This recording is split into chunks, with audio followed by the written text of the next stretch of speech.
শর্তটা হলো অজু হইতে হবে। অজু তো বাথরুমে অজু করলে সেটা অজু, শুধুমাত্র এটা নিয়ে ইখতিলাফ যে বাথরুমে আপনি বিসমিল্লাহ বলে অজু করবেন নাকি বিসমিল্লাহ ছাড়া। অজুর জন্য বিসমিল্লাহ শর্ত না, ইচ্ছা করে কেউ যদি বিসমিল্লাহ পড়া ছাড়া অজু করে তবে তার অজু শুদ্ধ।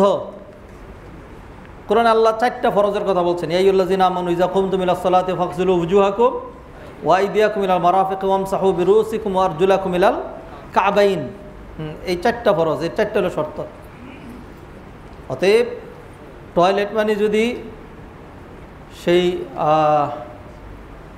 আগের টয়লেট হয় যেগুলোতে দুর্গন্ধ পেশাব পায়খানা থাকে, তো আল্লাহর নাম স্মরণ করা, বিসমিল্লাহ বলা, এটার জন্য জায়গার বিষয় আছে, পাকের বিষয় আছে, বাথরুমে সেগুলি পরা যায় না।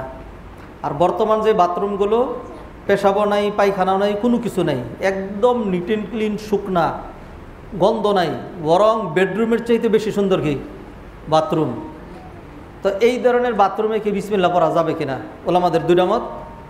একটা হলো যদি মাঝখান দিয়ে একটা পর্দা দেওয়া থাকে তাহলে সর্বসম্মত মতে এই পারে বেসিনে অথবা টেপে আপনি উজু করবেন, বিসমিল্লাহ সহ পারবেন।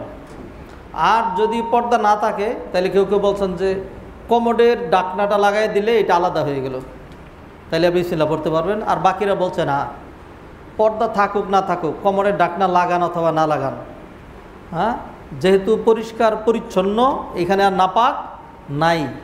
আমার কাপড়ে আগে নাপাক ছিল, এরপরে ধুয়ে ফেলছি, এখন ওই কাপড় দিয়ে পরা যাবে নাকি যাবে না? কথা বলেন, যাবে। তাইলে টয়লেটে আগে ময়লা ছিল, পরিষ্কার হয়ে এখন পরিচ্ছন্ন হয়ে গেছে, এই জন্য অনেকে বলছেন যে বিসমিল্লাহ পড়া যাবে। আমি যেটাকে প্রাধান্য দেই যে হাজারো পরিষ্কার পরিচ্ছন্ন হইলেও এটার নাম কি টয়লেট। ধরেন খুব পরিষ্কার পরিচ্ছন্ন, কাউকে যদি বলি যে 1 কাপ চা দিচ্ছি ভিতরেই খাইয়ে নেন, তা কি খাবেন? মাইন্ড করবেন না?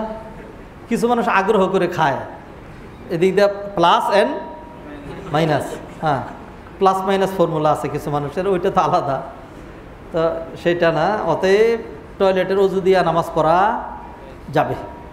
ইমাম আহমদ ইবনে হাম্বল কি আল্লাহকে দেখেছেন? এবং যারা বিশ্বাস করে সে আল্লাহকে 100 বার দেখেছে, তাদের ব্যাপারে আপনার মতামত কি? ফেরাউনের যে লাশ পাওয়া গিয়েছে তা কি কোরআনে উল্লেখিত ফেরাউন? ইমাম আহমদ ইবনে হাম্বল আল্লাহকে দেখেছেন, যেটা বা ইমামদের ক্ষেত্রে যেটা নকল করা হয় আল্লাহকে দেখেছেন, এটা আপনি কি দেখেছেন বলছেন? এইভাবে না, হ্যাঁ, স্বপ্নে দেখার কথা। কিসের কথা? স্বপ্নে দেখার কথা। আল্লাহকে ইমাম আহমদ ইবনে হাম্বল কেন? আল্লাহতে দুনিয়া কেউ দেখে নেই, নবী মুহাম্মদ রাসূলুল্লাহ সাল্লাল্লাহু আলাইহি সাল্লাম তিনিও দেখেন নাই। তিনি বলছেন আল্লাহ তো নূর, আন্না আরাহু, আল্লাহ তো নূর, আমি সেটা কিভাবে দেখব? অনেক হাদিসে বলা হয়েছে রাআইতু নূরান, রাআইতু, আমি শুধু একটা নূর দেখেছি। মুসা আলাইহিস সালাম যখন তুর পাহাড়ে গেলেন কি দেখছিলেন? নূর দেখছিলেন। হ্যাঁ, আল্লাহ কোরআনে বলছেন লা তুদরিকুহুল আবসার, দুনিয়াতে কেউ আল্লাহকে দেখতে পাবে না। অতএব 100 বার একবার দুনিয়াতে কোনো মানুষ বাবা আদম থেকে শুরু করে এই পর্যন্ত আল্লাহকে সচক্ষে দেখে নাই।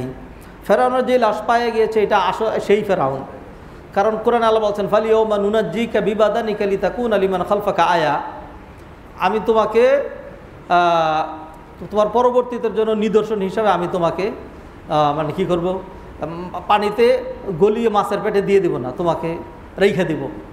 তো এটা অনেক পরে ইতিহাসে বহুত পরে আবিষ্কার হয়েছে। তা আমার গবেষকরা গবেষণা করে দেখেছেন একদম সব কিছু মিল আছে, এইটাই সেই ফেরাউন।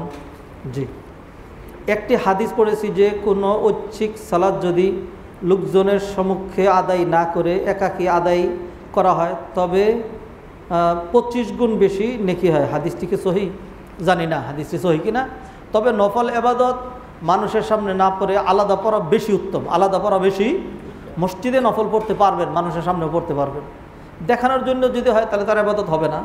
তবে একাকী যদি করেন তাহলে সেখানে আপনার এক্সট্রা আনুগত্য, আন্তরিকতা পাবেন, এখলাস পাবেন, অন্য কেউ দেখলো না, এটা বেশি উত্তম।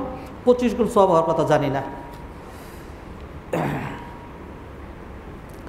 ফ্রিল্যান্সিং করা কি হারাম?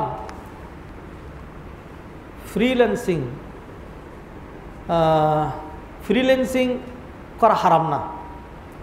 ফ্রিল্যান্সিং আর এমনি সরাসরি যে কোনো জব, একই উত্তর।